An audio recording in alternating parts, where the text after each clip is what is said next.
Hello everyone, welcome to our third video in our cooking series inside the Victorian House kitchen. If you've not joined us before, my name is Sloan and I'm a Victorian House Council member who's really excited to be here. This is our third and final video, and today we are going to be making together egg biscuits with rosemary. And just like our first two videos, this is a recipe that we did pull from our archived Victorian House era cooking cookbooks upstairs in the archives. And so when we pulled this recipe, we wanted something that would be really good for fall, so starting to get into some heartier dishes. So this would be an accompaniment to that. So if you've got a hearty stew or soup, these biscuits are perfect. But it's also incorporating something that we are very excited about here in September at the Victorian House, which is our herb garden and our herb festival. So this recipe is egg biscuits, but we are adding our own twist on it today. So we're going to be adding some rosemary in to again celebrate those herbs that we have so much of right now.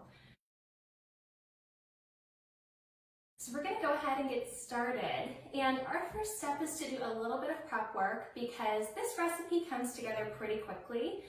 All in all, it probably only takes about 10 to 15 minutes to prep together this dough and to roll it out into your biscuits. And then it's only going to take about 15 to 20 minutes to bake. So this is a quick recipe that you can do at home with really simple ingredients. All right, so we're going to go ahead and start with our prep work. So the first thing that we're going to do is take our herbs and get those prepped because these will be folded into our dough. And today, like I said, we're going to be making rosemary biscuits. So I just have a sprig of rosemary here. There's some pretty good rosemary on this stem. So what I'm looking for is probably about 2 tablespoons of fresh rosemary. If you're using fresh herbs, they're still going to have that really strong oil inside, so you probably don't need as much as if you were choosing to instead incorporate some dried herbs. And you can use either or. So if you're in a season where you've already preserved your herbs, you can go ahead and add dried, and you may just want to add a little bit more for flavor. But like I said, fresh is going to be much more potent, and rosemary is very fragrant. So depending on your taste, you can either add a lot of rosemary or a little rosemary. And you can also add more than one herb. But today what I'm going to go ahead and do is get these, the rosemary off of the stem.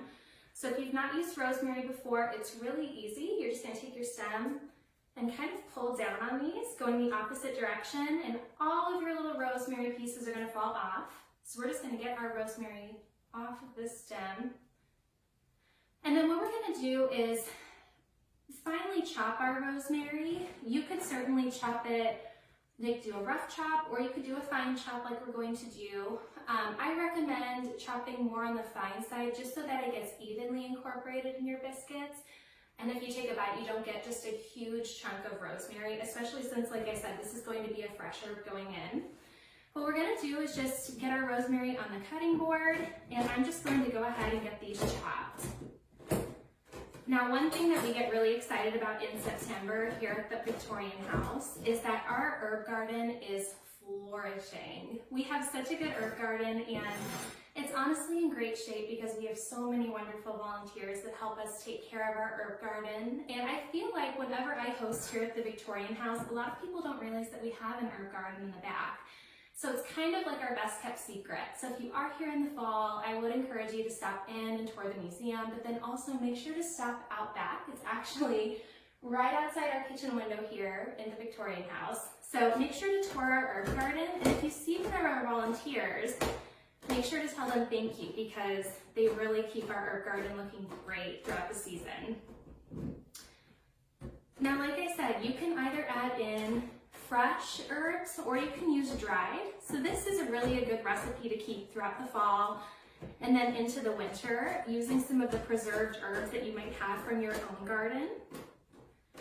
And if you're going to use dried herbs, one thing that I recommend, because they aren't as fragrant when they are dried and some of those essential oils aren't as present, what you can do is as you're adding in your herbs, you can take them in the palm of your hand and kind of rub them together in your palms, and it helps to really release some of the oils that are still in the dried herbs. So if you're looking to still get some of that really fragrant herb flavor, but you know that you're using dried, you can still try to release some of those oils as you add them into your dough. So there are some different things that you can do to make that a little bit more fragrant. Okay, so here I've got some pretty finely chopped rosemary. This is exactly what we want. And I've got about 2 tablespoons here. So what I'm going to do is set this aside, and that'll be for our dough in just a little bit. And then the other thing that I need to go ahead and get prepped, because like I said, this dough will come together pretty quickly and easily with just a few ingredients.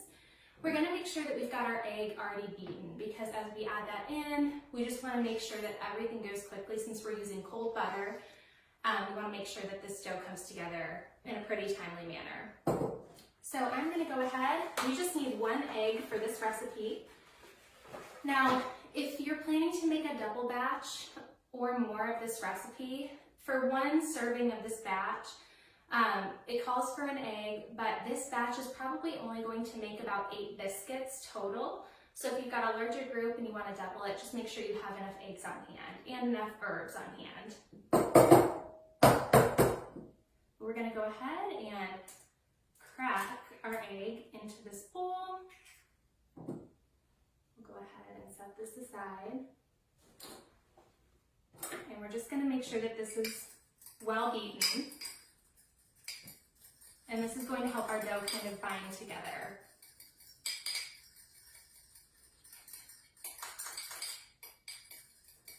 All right, so these are really the 2 steps that we need to do on the back end. So our next thing will be to take our mixing bowl and combine together all of our ingredients, and then we'll be forming our dough together. So stay tuned for part 2. All right, so we have prepped our chopped rosemary and we've got our egg beaten. Let's go ahead and pull together this dough. And like I said, these are pretty simple ingredients that you should hopefully already have on hand.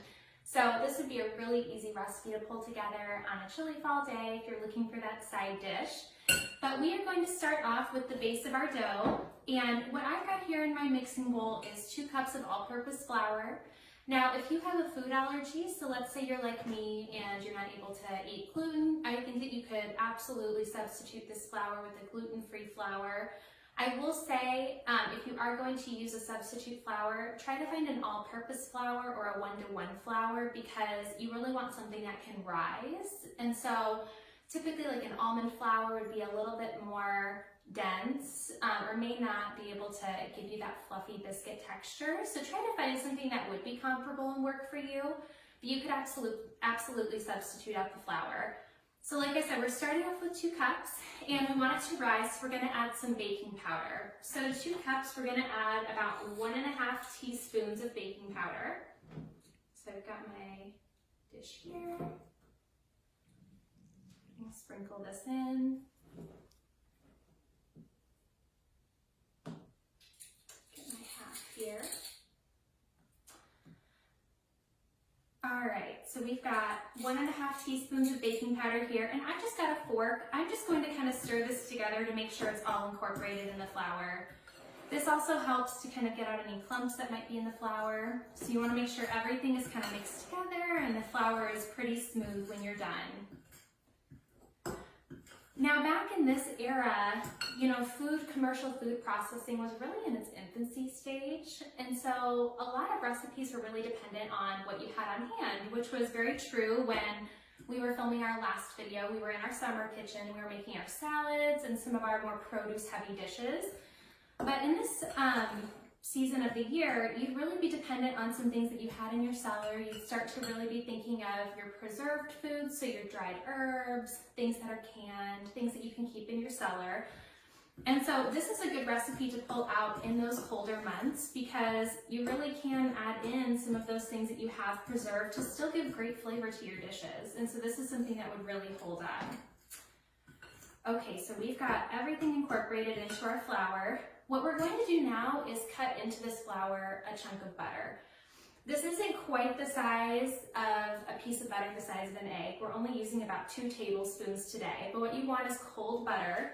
So I'm going to take my butter and measure out 2 tablespoons. And we're just going to get that chunk. This part of the recipe will take a little bit of time to come together, because what you're going to do is, if you have a biscuit cutter, you can use this as well, or a pastry cutter is what I mean. But you can take your clump of butter and add that in. And if you want, you can like pre-chunk this cube of butter before you add it to your dough to make it a little bit easier. But if you've never done this before, what you're gonna do is add these chunks into the flour mixture, and then go ahead and take your fork, and we are just going to cut into the flour and cut into the butter with our fork. So what we're doing is really breaking up these chunks of cold butter, and it's going to slowly incorporate itself into your flour. Now, it may not feel like you're fully incorporating your butter into this flour mixture, and that's okay. What we want are these tiny chunks of butter all throughout our flour mixture, because then when it goes into the oven later, you've got these lovely little chunks of butter in your dough, and they melt, and then everything rises together. And so that's what helps you really get those flaky biscuits, are these little chunks of butter. And if you've never done it before, you don't need fancy equipment. You could certainly use a pastry cutter if you have one. But honestly, just a fork works the same way. And take your time with this. It might take a little bit to incorporate, but what you want to do is just make sure that you've got no big clumps of butter left, that it's all into little chunks. And then as we mix our dough together later, everything's going to be evenly incorporated. So take your time with this. Now, if you have a dairy allergy, you certainly substitute the butter with a dairy-free or a vegan butter, or you could potentially use lard for this. What you really want is something fatty that can really cut into this flour. So feel free to try out a substitute for that. Okay, I think we are, oops, sometimes messes happen and that's okay. I think we've almost got this fully incorporated and cut into our flour. Okay, so once that's all cut in, we're going to add the rest of our ingredients. So to this, we're going to go ahead and add a little bit of salt. And what we're going to get here is about a half a teaspoon of salt.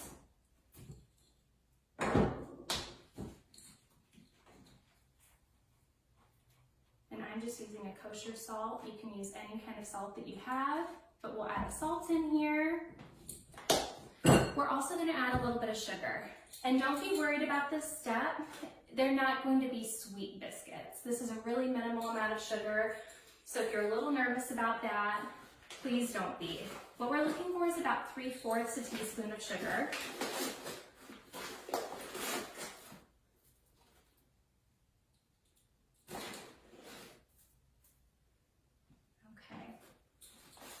So we've got some sugar. We're going to add this in here. And then we're going to add in our beaten egg. So we can dump that in here. And last but not least, we need about half a cup of milk. And I'm using whole milk today because that's pretty comparable to the milk that they would have used in the Victorian era. If you are dairy-free, please do not worry.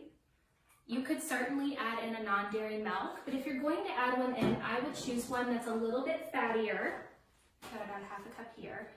So what I would recommend is maybe like a coconut milk. That would be pretty fatty. You could also try to add in a cashew milk, or potentially an oat milk as well. But we're going to just stir this all together, and your dough will start to form.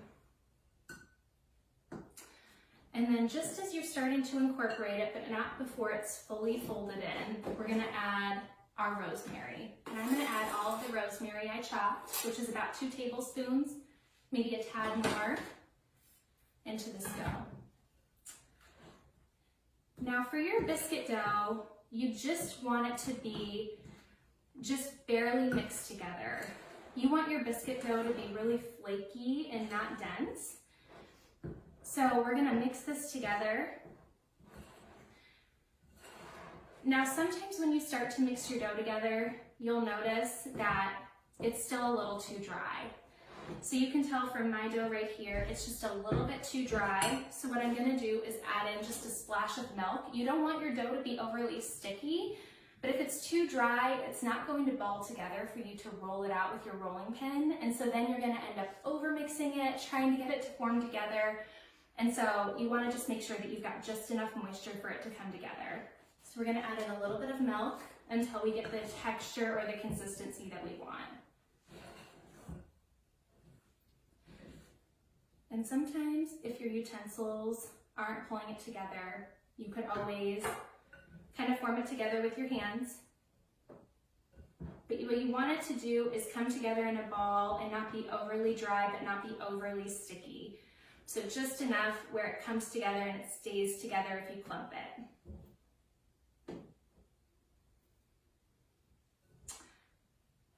And with this, what you want to try to do, and this would have been a little bit tricky back in the Victorian era, but you want to make sure that you're working with as cold of ingredients as possible. So you want to make sure that your milk is good and cold, that you've got cold water, or cold butter. And even some people go so far as to make sure that their rolling pin is really chilled. Sometimes now you'll even find marble rolling pins, and those are rolling pins that you can keep in your refrigerator. So if you're working with a pastry or with a dough, it makes it really nice to roll things out because it keeps it very cold for you. That's great for pie doughs or for this biscuit dough.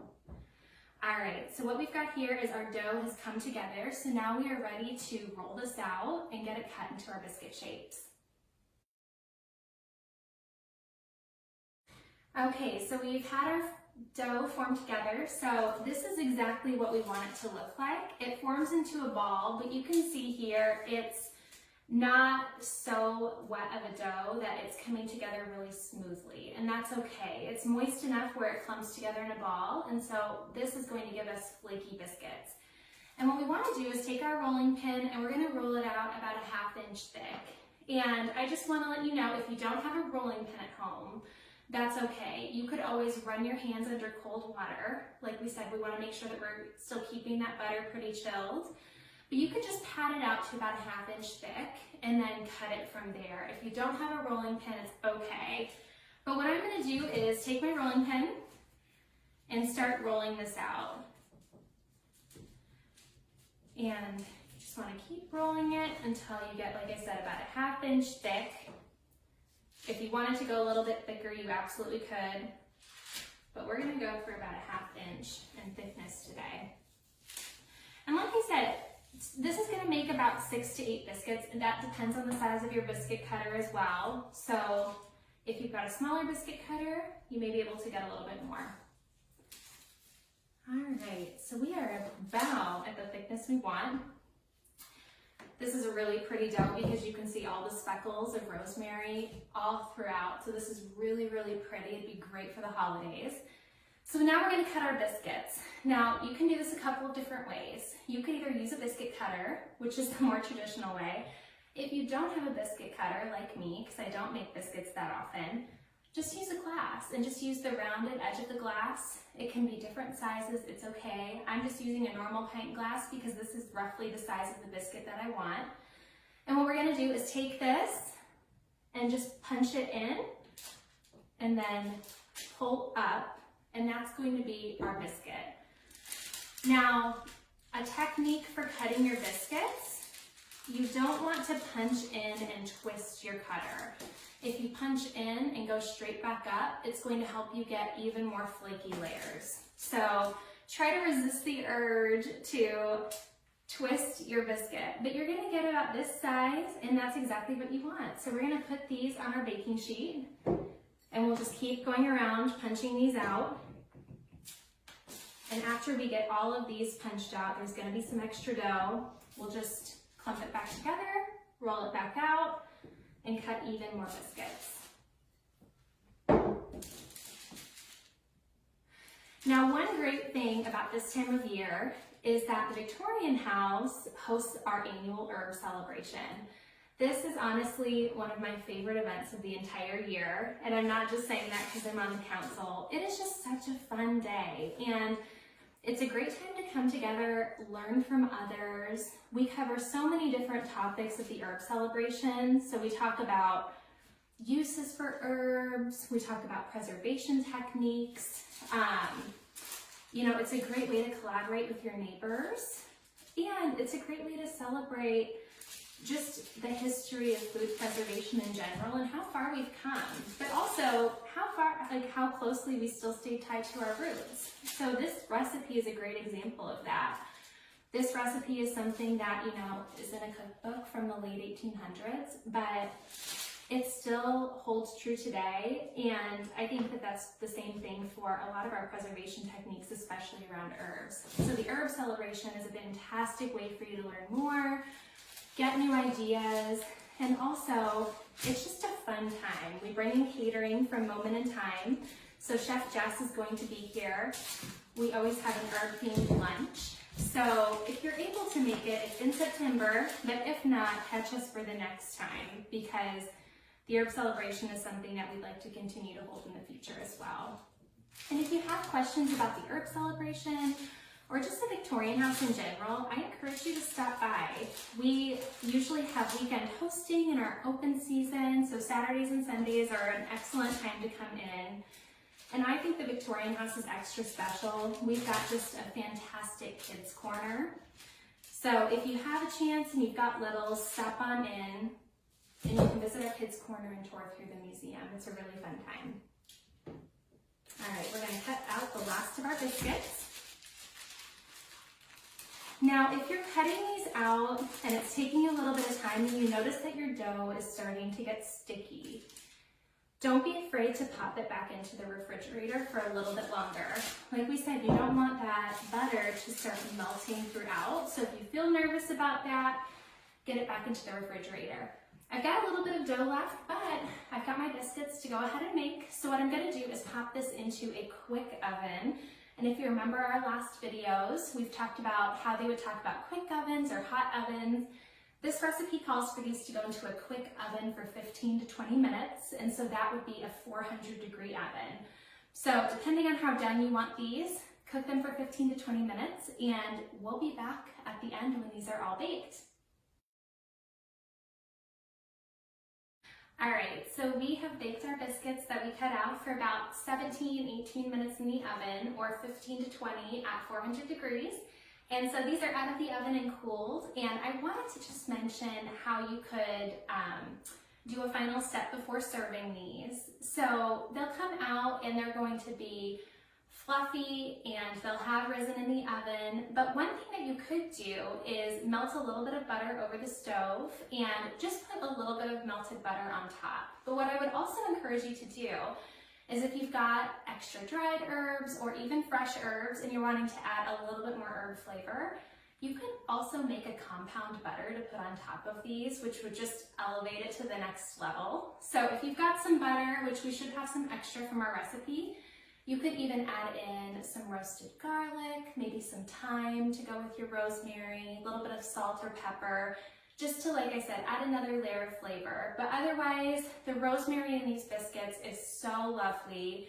It's not too much. And like I said, there is some sugar in this dough, but it's not a sweet biscuit. So these are wonderful if you want to use these as a savory component to a dish, or to, like I said, accompany a more hearty dish that you're serving.